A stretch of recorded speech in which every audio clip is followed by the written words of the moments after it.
বন্ধুরা আজকে আমি রান্না করব সজনে শাকের ঘন্ট। তো তোমরা দেখো আমি সজনে শাকের ঘন্ট কিভাবে রান্না করি। তো এখানে কি কি নিয়েছি দেখো, এখানে একটু মিষ্টি কুমড়া কেটে নিয়েছি, কটা পটল, একটা আলু, আর এখানে আছে কাঁচা লঙ্কা, আর সজনে শাকটা কেটে ধুয়ে রেখেছি। তো চলো এখন সজনে শাকের রেসিপিটা করি, আর এটা খুব উপকারী একটা রেসিপি। দেখো কড়াইয়ে আমি সরষের তেল দিয়ে দিয়েছি, আর এখন দুটো শুকনো লঙ্কা ফোড়ন দিব, আর একটু পাঁচ ফোড়ন দিব।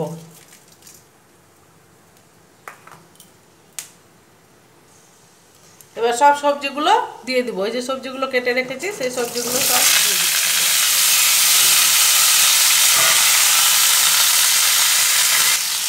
এবার পরিমাণ মতো নুন আর হলুদটা দিয়ে দিব, নুন দিলাম আর এই যে হলুদ দিয়ে দিলাম। এবার একটু এটাকে ভাজা ভাজা করে দেবো, ভাজা ভাজা করে তারপরে শাকটা দেবো।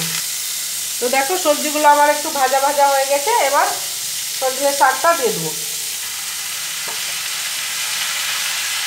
এবার সজনে শাকটা দিয়ে একটু ভাজবো, তারপরে আবার একটু জল দিব।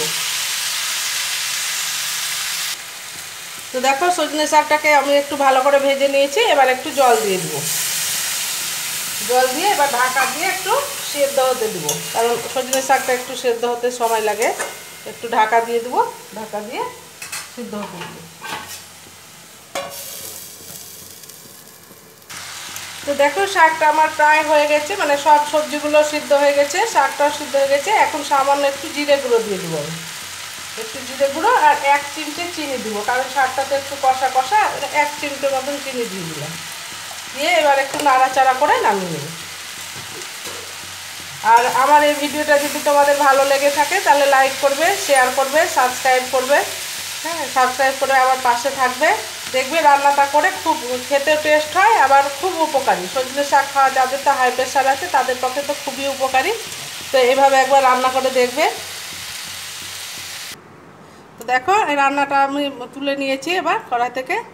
তো কেমন হয়েছে দেখো, আর আজকের মতো ভিডিওটা এখানেই শেষ করছি।